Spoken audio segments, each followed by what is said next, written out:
ताज्या बातम्यांसाठी महान करेला सबस्क्राइब करा आणि बेल आयकॉनला क्लिक करा। नारायण राणे कधीच निवृत्त होऊ शकत नाहीत। प्रसाद लाड। आम्ही ज्या विषयासाठी संघर्ष केला तो विषय होता संविधानाचा। रॅलीच्या विरोधात उद्धव ठाकरे सरकारने आमच्यावर गुन्हा दाखल केला होता। आमच्यावर असे अनेक गुन्हे दाखल केले तरी आम्हाला मान्य आहे। आमच्यावरचे वॉरंट आज रद्द झालेत, जामीन मिळालाय। संविधानाचा लढा कायम राहील। नारायण राणे कधीच निवृत्त होऊ शकत नाहीत।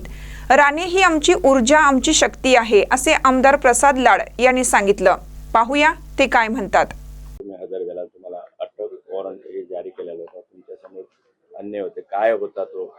आम्ही ज्या विषयासाठी संघर्ष केला तो विषय होता संविधानाचा। संविधान समर्थनार्थ काढलेल्या रॅलीच्या विरोधात उद्धव ठाकरे सरकारने आमच्यावरती गुन्हे दाखल केले। आम्हाला असे अनेक अजून 100 गुन्हे दाखल केले तरी ते आम्हाला मान्य आहेत। आज सन्माननीय न्यायदंडाधिकारी वर्ग क्रमांक 1 कुडाळ येथे आम्ही आलो। आमच्यावरती वॉरंट जे काढले होते ते रद्द केले, जामीन करून घेतला आणि आता केस उभी राहील। परंतु संविधानासाठी वाटेल ते आणि संविधानाचा लढा हा कायम राहील, संविधान सुखरूप राहील यासाठी आम्ही भारतीय जनता पार्टीचे कार्यकर्ते, महायुतीचे कार्यकर्ते त्याच्या समर्थनार्थ आहोत। साहेब, काल एक भाजपचा मेळावा झाला कार्यकर्ता, त्यामध्ये खासदार नारायण राणे यांनी आपण आता निवृत्त होतो ते संकेत दिले, काय सांगा? नारायण राणे साहेब कधीच निवृत्त होऊ शकत नाही। राणे साहेब हे आमची ऊर्जा आहेत, राणे साहेब हे आमची शक्ती आहे आणि राणे साहेब हे आमचे मार्गदर्शक आहेत। त्यामुळे राणे साहेबांचा अजून 4 वर्ष खासदारकी बाकी आहे आणि राणे साहेबांमुळे नुसता सिंधुदुर्ग जिल्हा नाही, नुसता कोकण नाही तर मुंबई आणि अख्खा महाराष्ट्र आम्हाला स्फूर्ती देत राहतो त्यांच्या कार्यातून आणि त्यांच्या कामातून।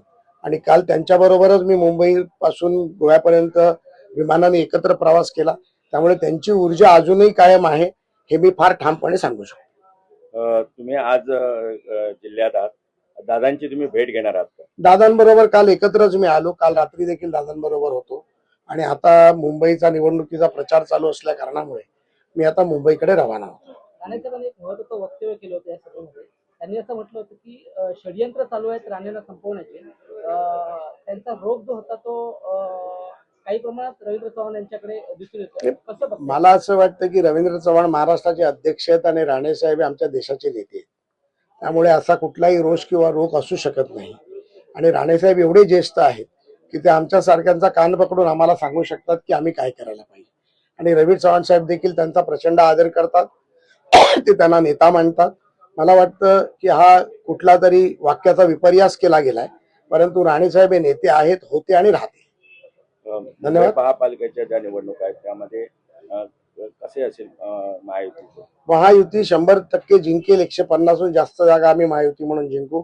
भाजप आणि शिवसेनेची महायुती आहे।